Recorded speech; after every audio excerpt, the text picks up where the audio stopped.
Assalamualaikum warahmatullahi wabarakatuh. Bismillahirrahmanirrahim. Alhamdulillahi rabbil alamin. Wassalatu wassalamu ala sayyidina Muhammadin wa ala alihi wa sahbihi ajma'in. Allahumma inna nastahdika li arsyadi amrina wa zidna ilman yanfa'una. Qala al-imam al-muallif rahimahullahu ta'ala wa nafa'ana bihi wa bi barakati ulumihi wa ghafara lahu wa li masyayikhihi wa li masyayikhina amin. Wa kana min du'aihi alaihi salatu wassalam, Allahumma ja'al sarirati khairan min alaniyati waj'al alaniyati salihatan. Dan adalah di antara doanya Kanjeng Nabi Muhammad alaihi salatu wassalam, yaitu Allahumma ja'al sarirati, duhai Allah, jadikanlah akan batiniyahku khairan, akan lebih baik, min alaniyati, daripada lahiriahku, waj'al alaniyati salihatan, dan jadikanlah lahiriahku itu salihatan, akan baik. Wa mata salahatis sariratu salahatil alaniyatu la mahalata. Kapan-kapan baik oleh batin itu, niscaya baik oleh lahiriahnya, la mahalata, tak dapat tidak. Fa inna zahira abadan yakunu tabi'an lil batini salahan wa fasadan. Maka sesungguhnya lahir itu selama-lamanya, yaitu adalah lahir itu mengikuti bagi batin, salahan dari segi baiknya, wa fasadan, dan rusaknya. Qala Rasulullah sallallahu alaihi wasallam, inna fil jasadi mudghatan idza salahat salaha biha sairul jasadi wa idza fasadat fasada sairul jasadi ala wahyil qalb. Sesungguhnya di dalam tubuh itu ada segumpal daging. Apabila ia baik, maka menjadi baik dengannya oleh seluruh tubuhnya, dan apabila rusak, maka rusaklah seluruh tubuhnya. Ala wahyal qalbu, ketahuilah segumpal daging itu adalah hati. Wallahu a'lam bishawab. Segini. Saudara sekalian, kita masih mengkaji wasiat daripada Imam Al-Haddad berbicara pentingnya mendandani batin, pentingnya merapihkan batin, pentingnya membangun jiwa, baru kemudian membangun badannya. Lanjutannya, malam hari ini kata Imam Haddad, bahkan Nabi kita Muhammad sallallahu alaihi wasallam pernah ngajarin doa kepada sahabatnya, namanya Umar bin Khattab radhiyallahu ta'ala anhu.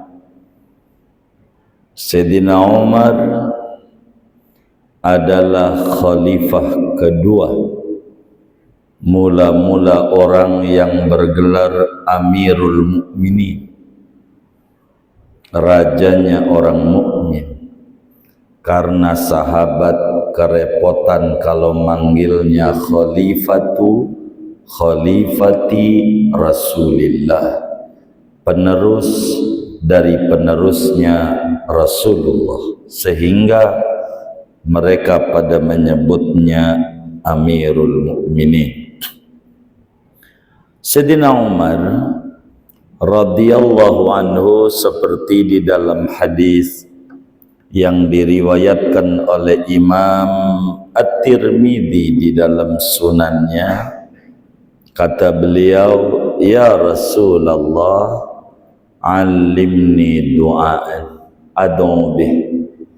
Kanjeng Rasul, ajarin dong saya doa yang saya bakal bolak-balik saya baca mulu sabanari. Lalu kata Nabi, kul Allahumma ja'al sarirati khairan min alaniyati waj'al alaniyati solihatan. Kata Nabi, kau Umar baca saja, duhai Tuhan, ya Allah, jadikan batinku lebih cakep daripada lahiriahku, dan jadikanlah lahiriahku bagus-bagus yang dikerjakannya. Artinya saudara, Sayyidina Umar radhiyallahu ta'ala an dibimbing oleh Habibuna Muhammad sallallahu alaihi wasallam pentingnya membangun jiwa di atas membangun badan. Allahumma ja'al sarirati, bukan sariroti yang didagangin itu, bukan. Ente dipikir sariroti itu, bukan. Itu bahasa Arab itu. Begitu. Ya Allah, jadikan batinku lebih baik daripada lahiriah, dan jadikan lahiriahku ngerjain yang baik-baik. Betapa pentingnya membangun jiwa, sebab jiwa adalah raja. Tangan, kaki, mulut, telinga, anggota tubuh kita adalah rakyat, dan rakyat itu bawahan mengikuti titah raja. Kalau kagak gawat. Lo kagak nurut, gua sekolahin. Iya nurut dah. Itu raja bisa begitu tuh. Karena itu batin ini yang paling penting. Allah pandangnya batin, tidak pandang lahir. Karena dari batin ini akan muncul konsep hidup. Orang berkata hidup ini berat, orang berkata hidup ini rumit. Sebetulnya tidak, batinnya yang rumit, batinnya yang berat. Begitu. Sebab orang yang cerdas, orang yang mengetahui kemampuan yang terbatas daripada keinginan yang tak terbatas. Manusia punya keinginan yang banyak. Semua yang ngaji ini punya keinginan, dan keinginan ini banyak sekali. Dari banyak yang tercapai ama yang belum, banyakan yang belum. Dari keinginan yang banyak, maka hati harus bisa membatasi keinginan dengan cara mana yang harus diprioritaskan. Ibarat kita orang punya duit sedikit, mana dulu, itulah orang cerdas. Karena semuanya yang kita inginkan, pengen kita terwujud, tapi kemampuan terbatas. Maka orang yang cerdas, yang memiliki batin yang sehat, dia akan berupaya memprioritaskan yang urgen daripada semua keinginan yang ada. Maka dari keinginan macam-macam orang, mana yang paling penting, dan itu bakal berbeda-beda kalau diserahin sama manusia.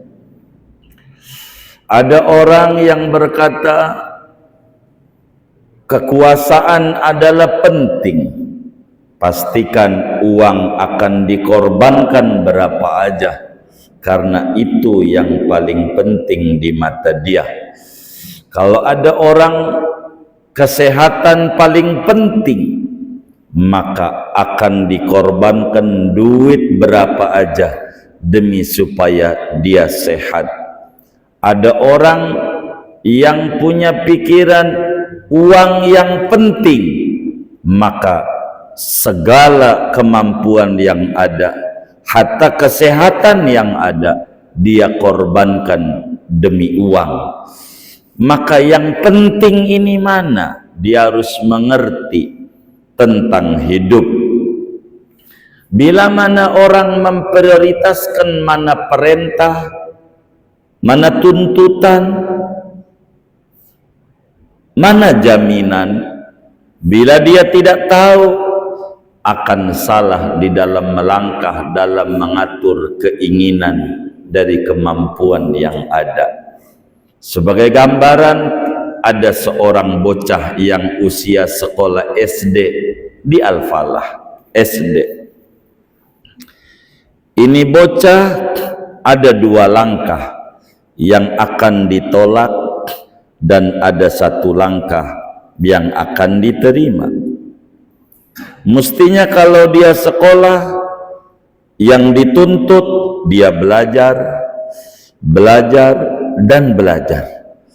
Itu namanya disebut tuntutan. Bila keluar dari ini, pasti bakal ditolak.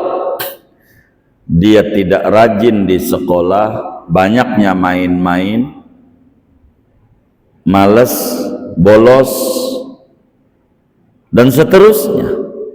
Pasti disebut dia keluar dari tuntutan. Dia keluar dari tuntutan. Padahal biaya sekolah udah dijamin oleh bapaknya. Tugasmu belajar, itu tuntutannya. Yang kedua, dia berhenti dari sekolah. Mau ngapain? Mau parkir, mau nyari duit buat makan minum, maka akan disalahkan lagi, enggak diterima. Kata sang bapak, udah lo jangan mikirin makan minum, itu urusan gua, lo mau tugasnya sekolah. Maka bila bocah ini kemudian kerjanya parkir yang sudah dijamin untuk makan dan minum oleh bapaknya, sementara belajar dan belajar yang dituntut dia sembrono, maka bocah ini punya hati yang redup, tidak baik, tidak sehat. Kenapa? Mengedepankan yang dijamin dibanding mengedepankan yang diperintah. Begitulah manusia. Dia diberi waktu yang singkat.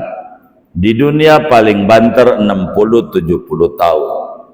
Ini berbatas waktu kita di dunia ini. Dengan kondisi kita tercipta lemah.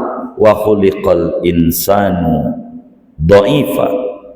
Manusia tercipta dalam keadaan lemah, waktunya terbatas.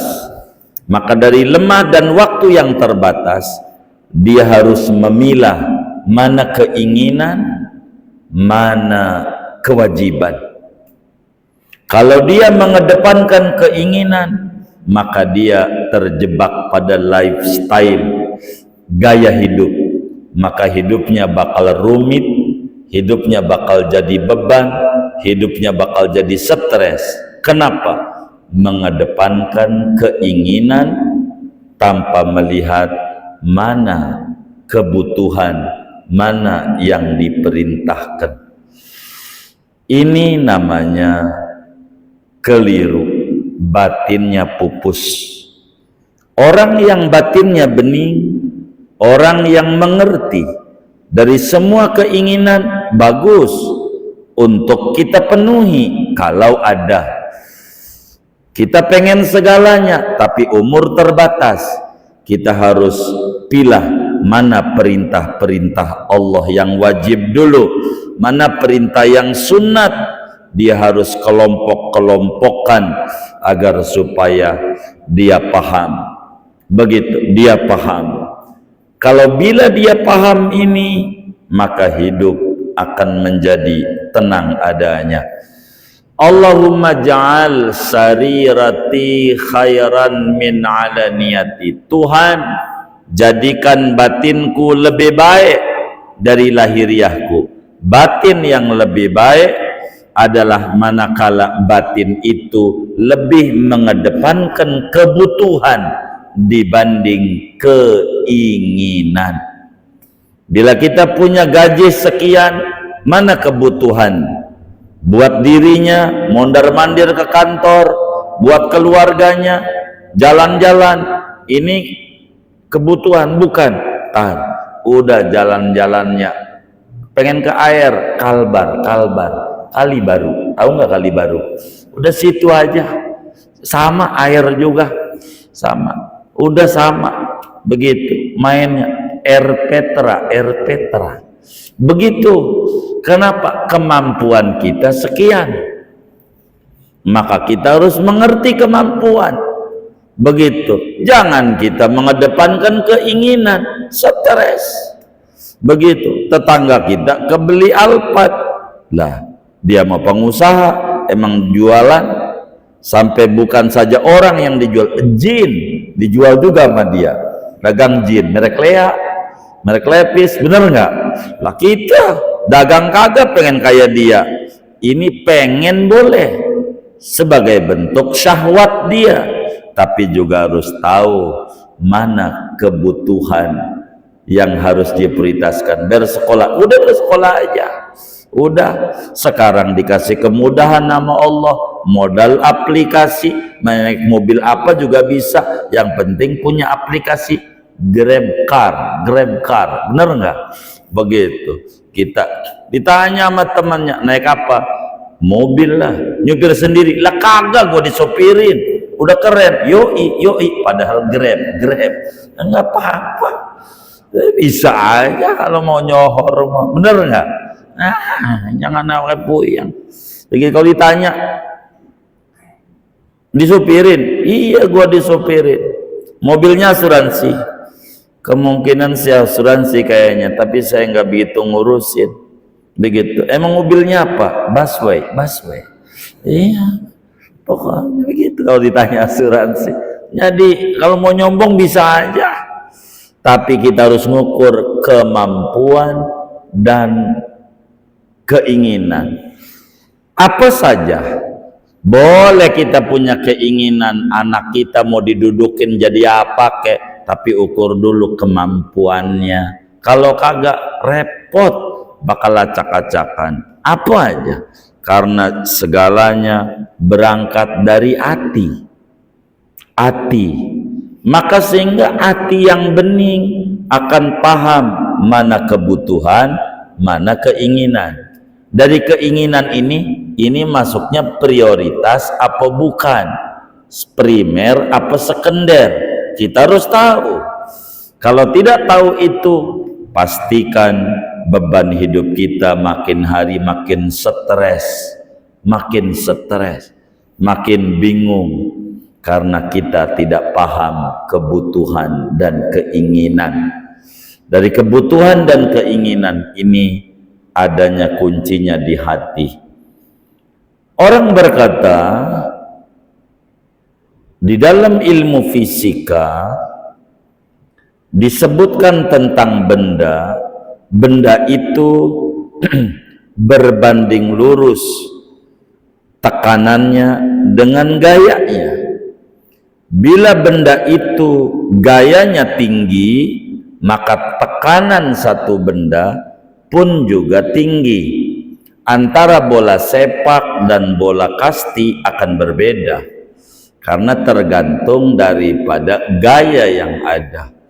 Maka bila gaya itu tinggi, tekanannya juga tinggi. Begitulah dalam ilmu kehidupan. Bila orang gaya hidupnya tinggi, high class, nyohor, pastikan tekanan hidupnya juga tinggi dan berat adanya. Maka hendaklah kita bersungguh-sungguh memprioritaskan yang diperintahkan, dan kita bolehlah nyantai-nyantai pada sesuatu yang dijamin. Rezeki dijamin oleh Allah, surga enggak ada jaminan bagi kita.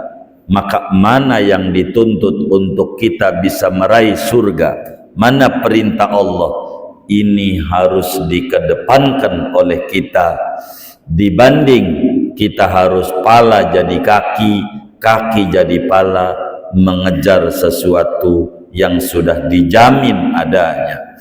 Karena itu kesehatan batin menjadi penting adanya.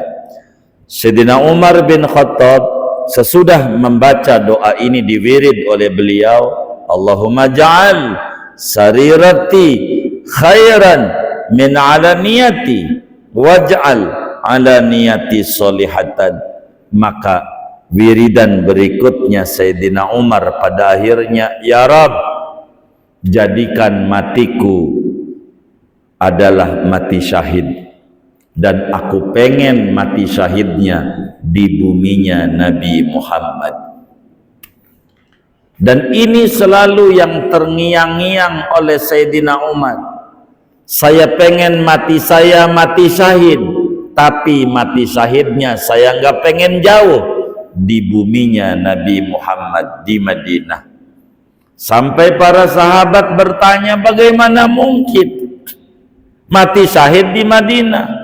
Orang kudu perang keluar, dan kalau keluar perang ke Mesir, ke Syam, kemana?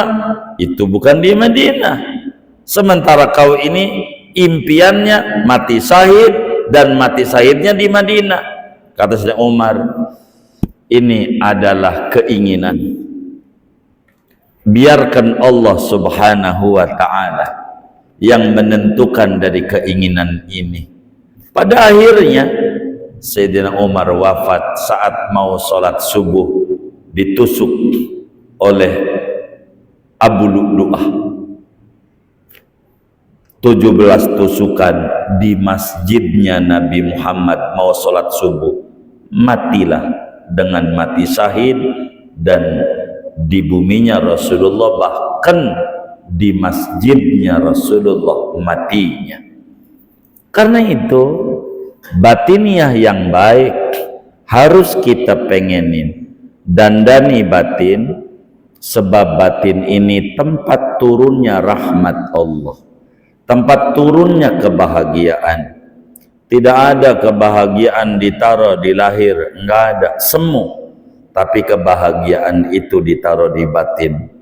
Ala bidzikrillah tatma'innul qulub. Dengan mengingat Allah, hati jadi tentrem dan bahagia. Hati siapa? Hati siapa aja. Si miskin bisa bahagia, si kaya bisa bahagia, pejabat bisa bahagia, rakyat bisa bahagia, kiai bisa bahagia, santri bisa bahagia, pedagang bahagia, karyawan bahagia, asal memiliki hati yang bening.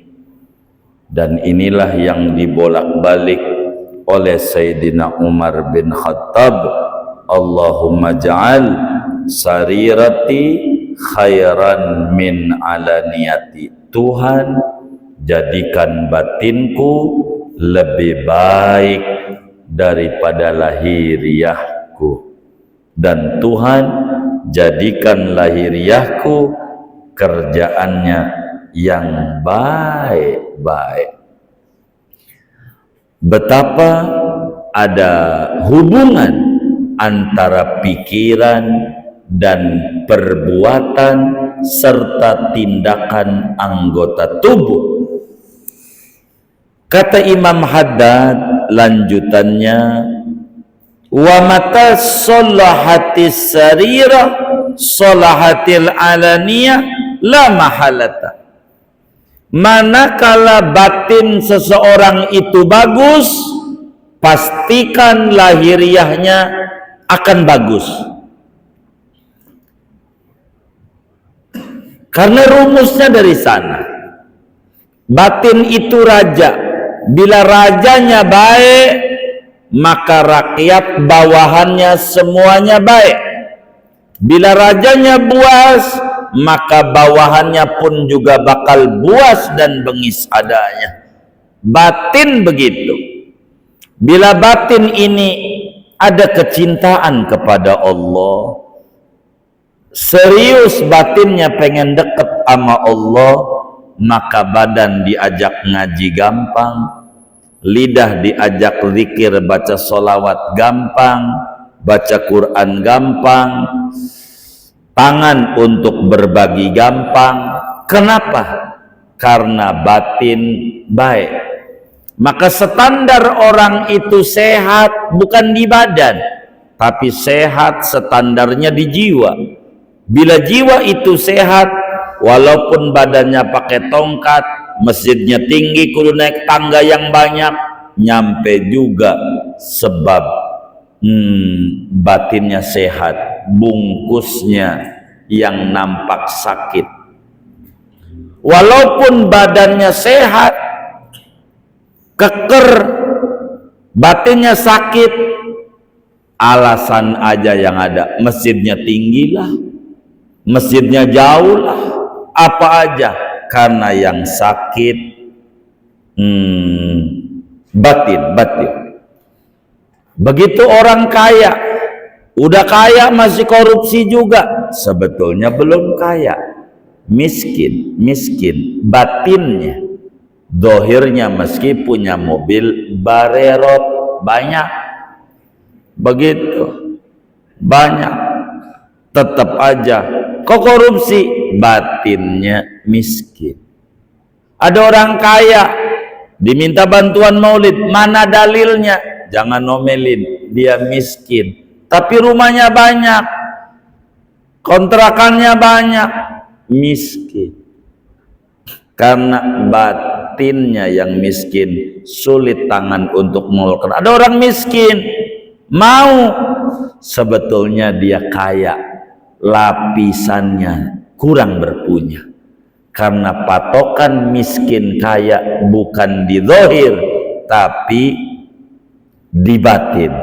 Bila batinnya kaya, biar enggak punya, pengen berbagi, sampai dia nabung pengen ngurban. Begitu Idul Adhanya. Kenapa? Karena batinnya kaya.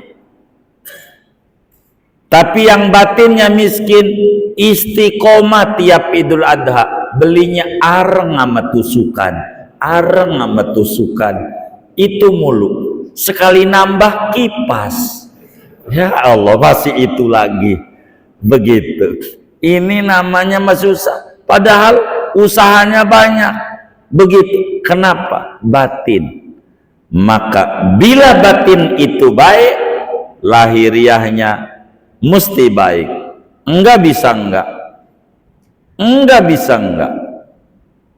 Ini pasti, karena batin sehat sakitnya orang dari batin.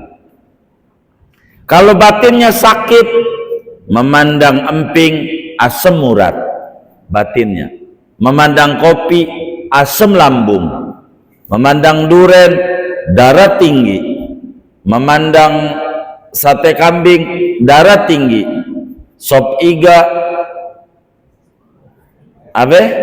kolesterol. Batin. Kalau yang batinnya sehat ke orang kampung, nah ini nikmat dari Allah, nikmat disyukuri, makan begitu. Allah yang nyuruh dalam Al-Quran, kulu, makan. Apa yang suruh makan? Apa aja yang halal. Washrabu, minum. Apa aja yang halal, minum. Wala tusrifu, jangan berlebih. Jangan sampai duren habis 50 apa nih? Biji, 50 biji. Ini mah sakit. Yang kayak begini mah, ya sekedar memenuhi kebutuhan. Karena kepengenan otak pengen makan duren, nggak bakalan hilang. Bisa ngumpet-ngumpet makan duren di rumah temen. Takut sama anaknya, kasih aja semata. Kasih aja. Kasihan, masalahnya sakit masalahnya. Maka contoh orang Betawi bikin kinca, sari duren, ekstrak, ada sarinya doang. Apa sari? Bau kentut duren. Durennya mau kagak ada, kuahnya doang yang banyak. Kinca namanya ya? Iya, gitu. Durennya satu doang. Begitu. Itu cukup anak 33 karena kuah banyak. Ini namanya mengukur keinginan dan kemampuan.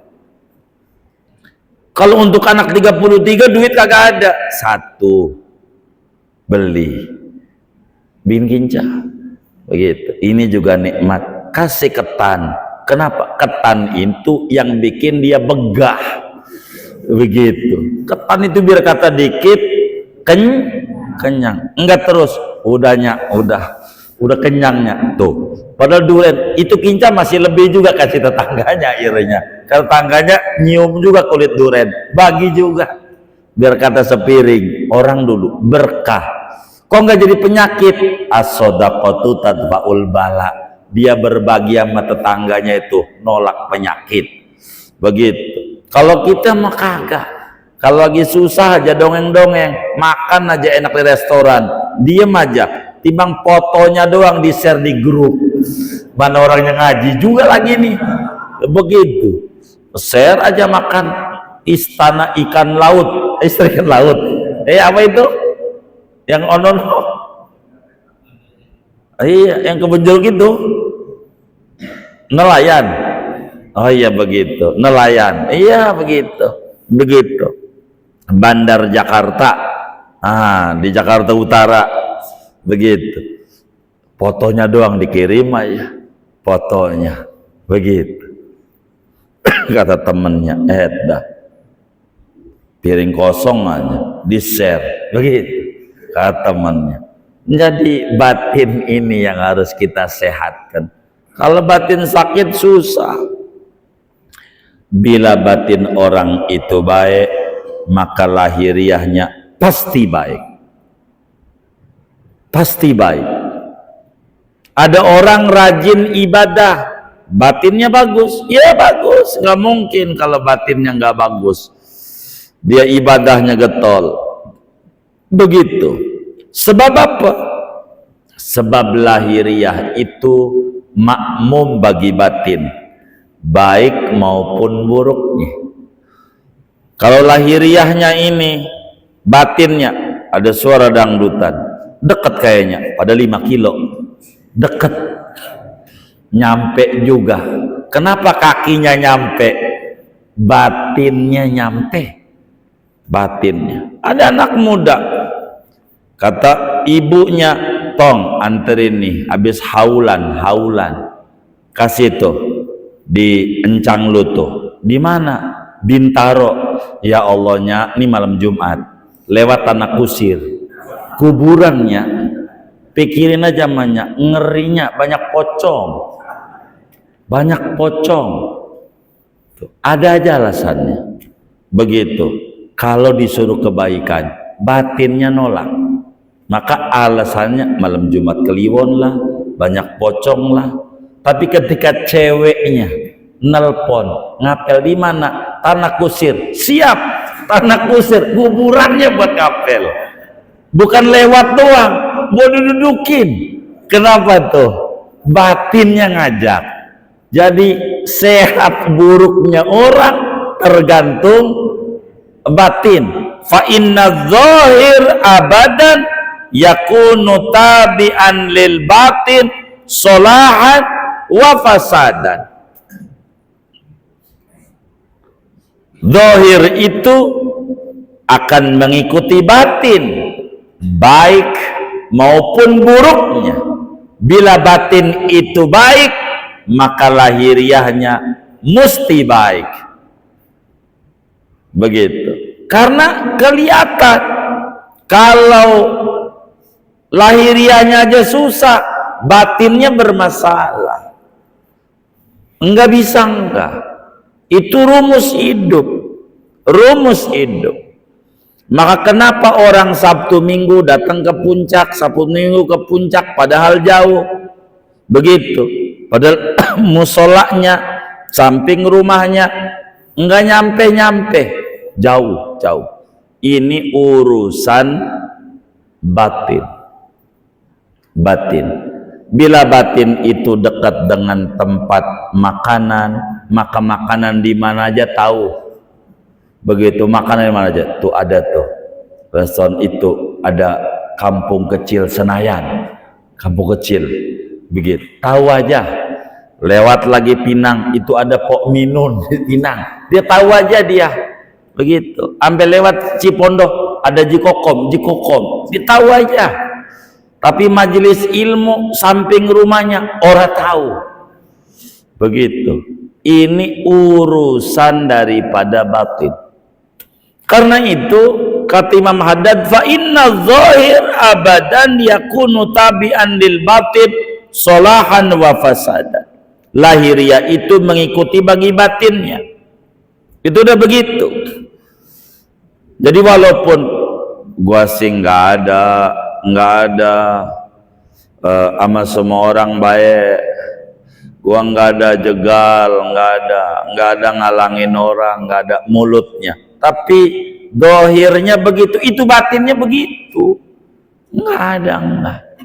Karena dohir mengikuti batin, baik maupun buruknya. Karena itu dalam lagu Indonesia Raya aja, bangunlah jiwanya, baru bangunlah badannya. Kita ukur dulu. Kalau kita menuruti keinginan, nggak ada kemampuan, berantakan muanya. Apa aja kudu dinaikin, naikin aja. Apa kek PPN naikin aja dari 10, 11 kek, paling nggak 13. Pokoknya naik aja. Karena apa? Menuruti keinginan, bukan mengukur pada kemampuan. Kalau udah ada kemampuan, silakan memenuhi keinginanmu, asal kita mampu. Mau makan di restoran, silakan, asal duitnya ada. Kalau duitnya nggak ada, yang penting rumusnya sama. Makan di luar rumah, bawa tikar aja, taruh tuh di jalanan depan atau iri. Mau ngapain? Makan di luar rumah, sama begitu, sama begitu. Kenapa? Kan di luar rumah juga, bukan di restoran. Udah, yang penting sehat. Begitu. Mau di restoran juga kalau badan sakit, nggak ada enaknya. Tuh, itu alasan kita yang orang nggak punya buat nenangin jiwa. Begitu, biar nenangin.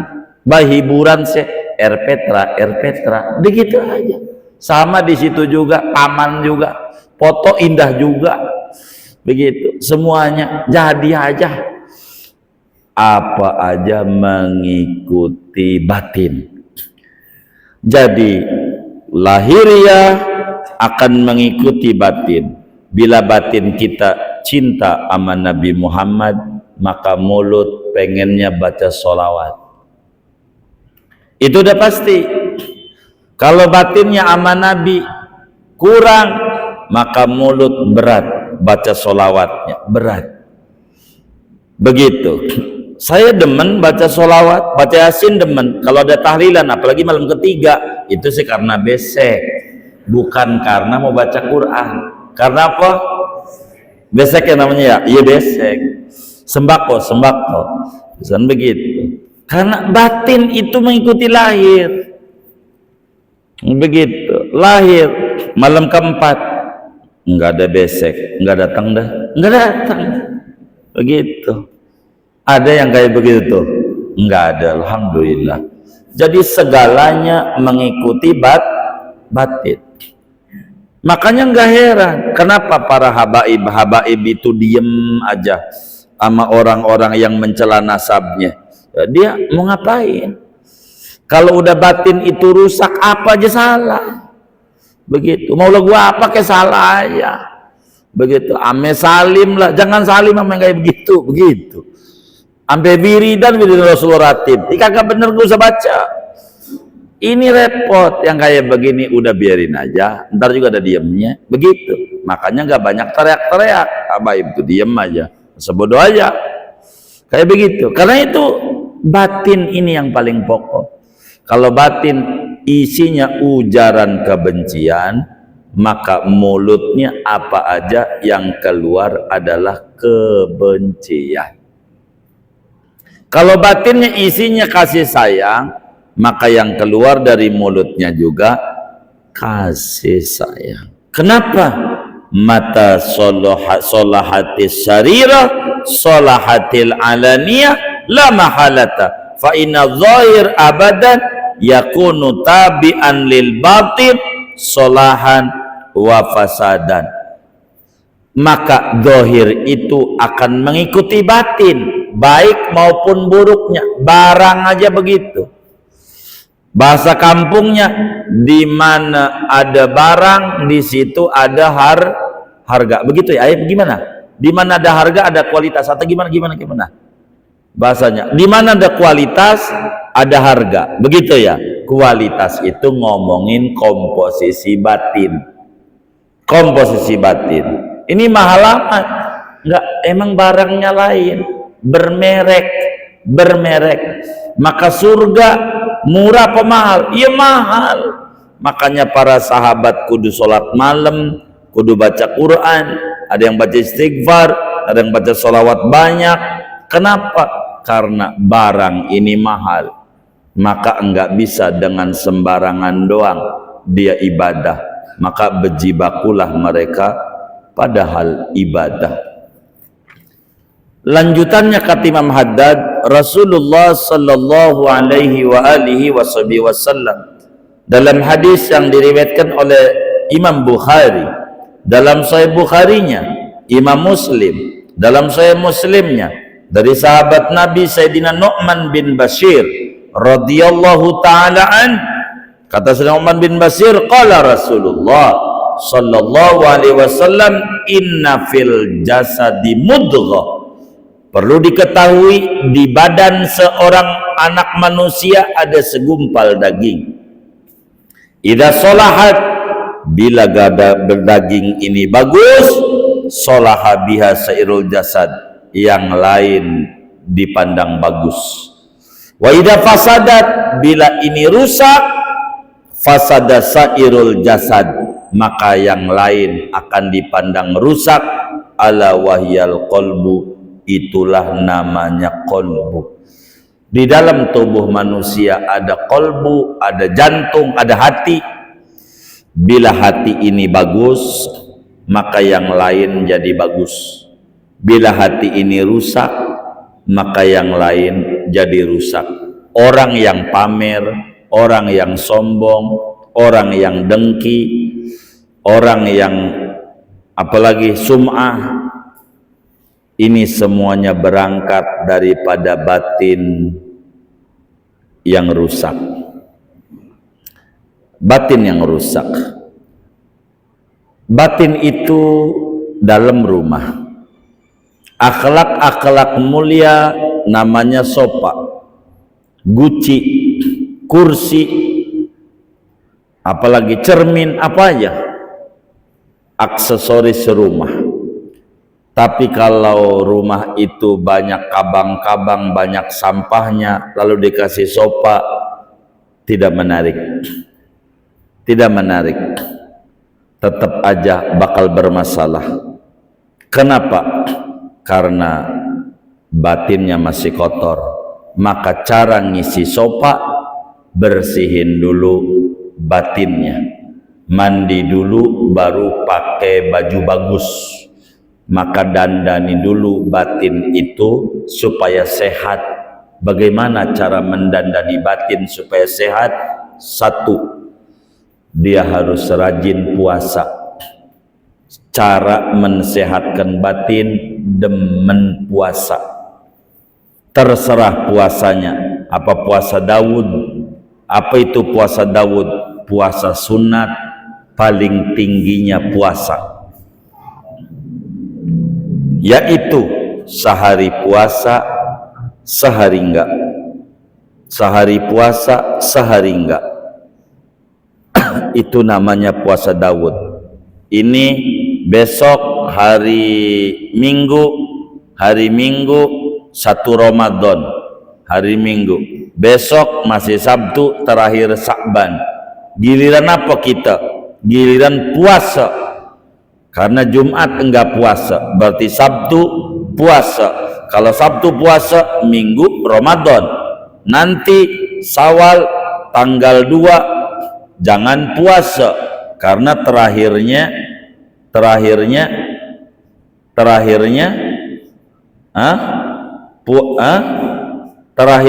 ini namanya puasa Daud. Puasa Daud ini Jumat, Sabtu, Minggu Ramadan Minggu. Hari ini Jumat kita enggak puasa, Sabtu puasa, terakhir kita puasa. Habis puasa keselang Ramadan, mula Syawal, 1 Syawal Idul Fitri, udah otomatis haram puasa. Tanggal 2-nya puasa enggak? Kagak, karena terakhirnya puasa. Kalau kita terakhirnya lebaran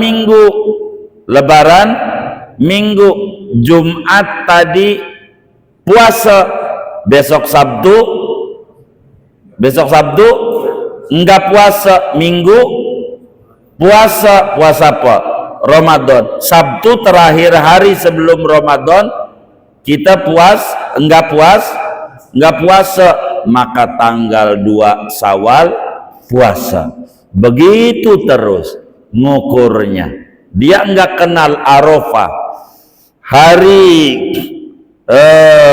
besok Sabtu hari Arafah. Besok Sabtu hari Arafah. Minggu Idul Adha. Jumat tadi puasa. Tadi Jumat puasa. Besok biar kata hari Arafah kagak puasa. Kenapa? Karena giliran gak puasa. Biar kata Arafah, karena kita udah kelasnya tinggi, jangan turun lagi. Kalau puasa batal lagi Daudnya, batal lagi. Kalau udah puasa Daud, udah nggak kenal Asyura, udah nggak kenal Arafah, udah nggak kenal yang lain-lain. Karena puasanya dia yang tertingginya. Kalau udah ngambil yang tinggi, jangan ngambil yang rendah. Jangan ngambil yang rendah. Jadi rendah lagi. Maka bila kemudian besok tanggal 9 Arafah giliran enggak puasa, besoknya Idul Adha enggak puasa, besoknya hari Tasik enggak puasa, maka karena terakhirnya enggak puasa, nanti tanggal 14 puasa. Begitu rumus puasa Daud. Salah satu cara membersihkan batin, caranya dengan puasa sunat, rajin. Di bawah puasa Daud, puasa Al-Ghazali, Senin, Kamis, Jumat, Senin, Kamis, Jumat, nomor 2. Begitu, berarti puasa 4 bulan. Senin, Kamis, Jumat, Senin, Kamis, Jumat Torekat Imam Ghazali. Di bawah ini Senin Kamis. Di bawah Senin Kamis sebulan 3 hari. Hari apa aja? Di bawah sebulan 3 hari udah nggak ada lagi. Nggak ada lagi. Namanya kalau udah di bawah sebulan 3 hari namanya disebut saumud dahar. Yang saum-saum kita medahar mulu dahar. Dahar mulu dahar. Ini enggak ada pada bagian puasa. Kedua, cara kita membersihkan hati kudu rajin sholat malam. Rajin sholat malam. Model mana sholat malamnya? Tuh model sholat hajat tasbih Nabi Yunus. Mau tiap malam kayak bagus. Yang kita udah bagi-bagikan tuh. Sholat hajat tasbih Nabi Yunus. Kerjain itu. Itu cara mensehatkan batin kita. Nanti keuangan kita akan meningkat tanpa diminta sama Allah. Karena batin kalau udah sehat, rahmat Allah turun dan segalanya akan jadi bagus. Dan saya udah bagikan itu. Sholat hajat tasbih Nabi Yunus. Udah punya belum? Udah. Oh iya, amalin aja bang terus. Biar banyak proyek borongan rumah ya. Berbanyak. Jangan tinggal bang. Beneran. Jangan tinggal. Paling enggak seminggu sekali. Malam apa kita yang rada enak di badannya untuk ngerjain. Kerjain. Mau sebelum tidur, mau sudah tidur. Yang belum punya, minta sama bang kita nih. Udah punya katanya. Mana lagi supaya batin itu sehat? Adalah beristighfar di waktu dini hari. Di waktu dini hari, maka bila sholat hajat tadi dikerjakannya sesudah bangun tidur, udah dapat 2 solusi dengan ibadah malam dan istighfar. Tertingginya istighfar lewat jalur Nabi Yunus. La ilaha illa anta subhanaka inni kuntu minadz zalimin. Mana lagi supaya kita batin itu sehat? Banyakin baca Quran. Mana lagi supaya batin sehat? Demen ziarah ke orang-orang soleh. Ziarah aja itu mensehatkan batin. Mau apa yang dibaca mau sebisa kita. Bisanya yasin, bisanya solawat apa aja, bisanya ratib. Mana lagi supaya batin kita sehat? Demen hadir di majelis ilmu. Ini cara mensehatkan batin supaya batin kita yang tadinya sakit menjadi sehat dengan berpuasa, dengan ibadah malam, istighfar menjelang subuh, apalagi baca Quran, apalagi ziarah orang soleh dan menghadiri majelis ilmu supaya kita bisa mensehatkan batin kita yang tadinya berpenyakit. Karena Nabi bilang, inna fil jasadi mudghah, di dalam tubuh manusia ada segumpal daging, bila baik maka yang lain baik, bila busuk yang lain busuk, itulah hati. Maka kita dipesan oleh Imam Haddad, perbaiki batin kita, perbaiki batin kita, perbaiki batin kita. Kalau batin itu baik, hidup akan terbuka, mana keinginan, mana perintah, mana kebutuhan, sehingga kita mengerti mana perintah, mana keinginan. Haji, umroh adalah perintah, ada aturannya. Mampu? Belum. Gua ada yang ngutangin, jangan. Kenapa? Karena kita belum mampu untuk menuju sebuah perintah. Keinginan ke Mekah itu bagus, tapi kalau perintah ini dilanggar, bakalnya puyeng hidupnya. Baru pulang dari umroh, gelarnya mab gitu. Kapan rurnya? 4 tahun lagi kalau udah lunas. Kan belum lunas, baru mab doang, mab. Lah kalau kita kredit motor, kapan dikasih BPKB-nya? Kalau lunas, BPKB itu rur. Jadi kalau kita baru berangkat doang, baru apa? Mab. Rurnya kapan? 4 tahun lagi. Kalau udah lunas, maka puyeng sesudah kita pulang umroh, stres. Kenapa? Karena mengedepankan keinginan tanpa mengedepankan perintah dan kebutuhan. Dan itu yang menjadi stres. Kelihatannya bagus, tapi tidak bagus. Tidak sedikit jadi puyeng adanya. Mana baru pulang seminggu, mati lagi.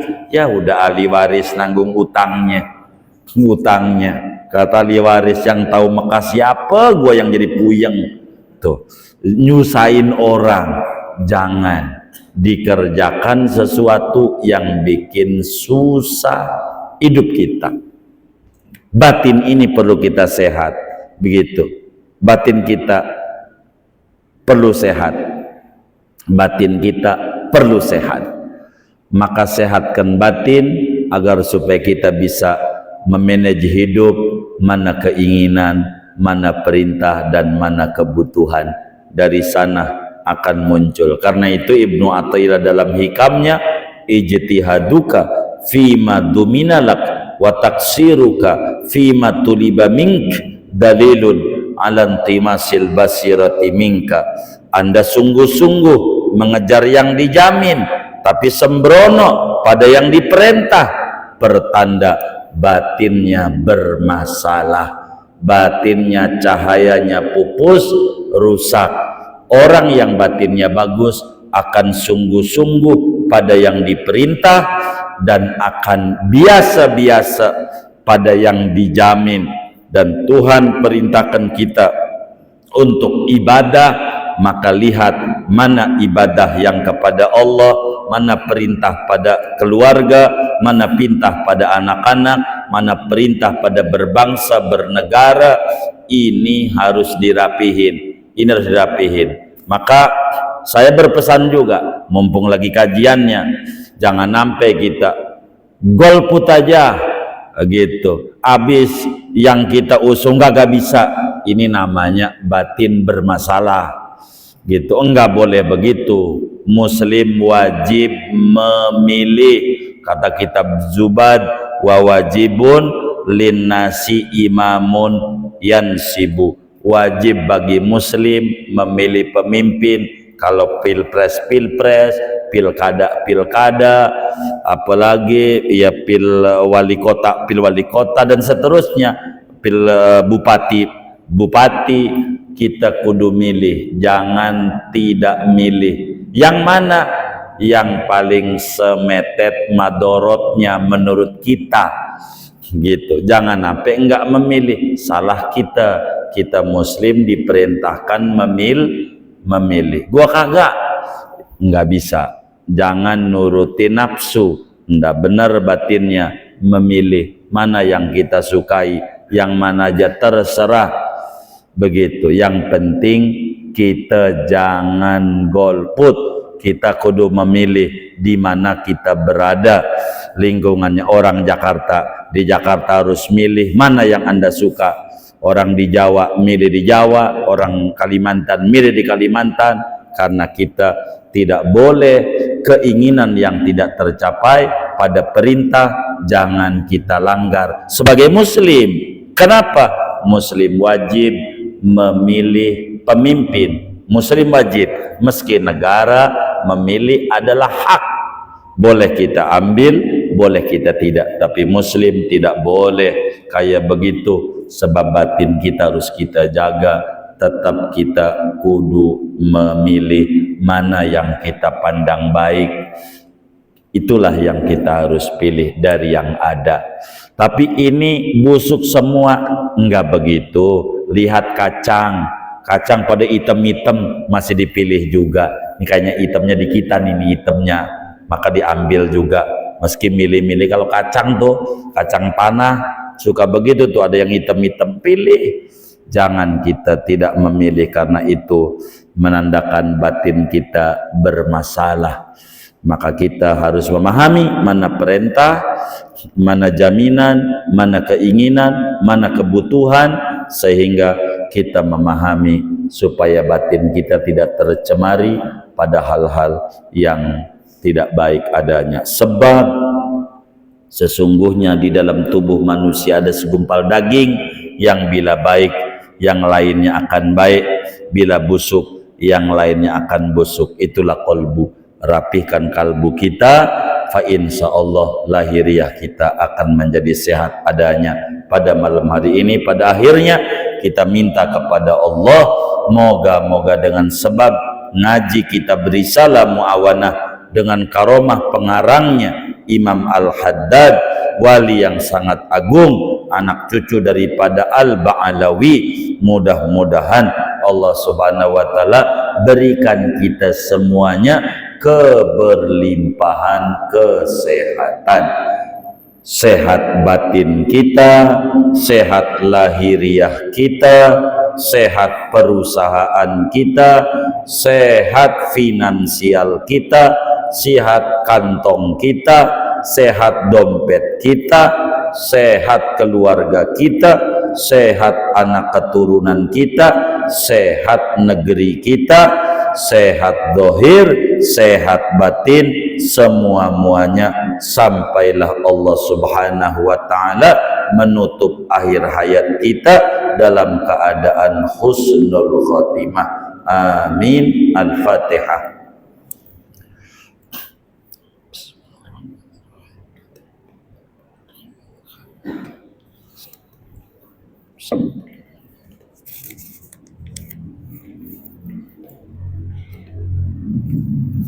Doa. Ada pertanyaan? Enggak ada. Oh, baik, silakan.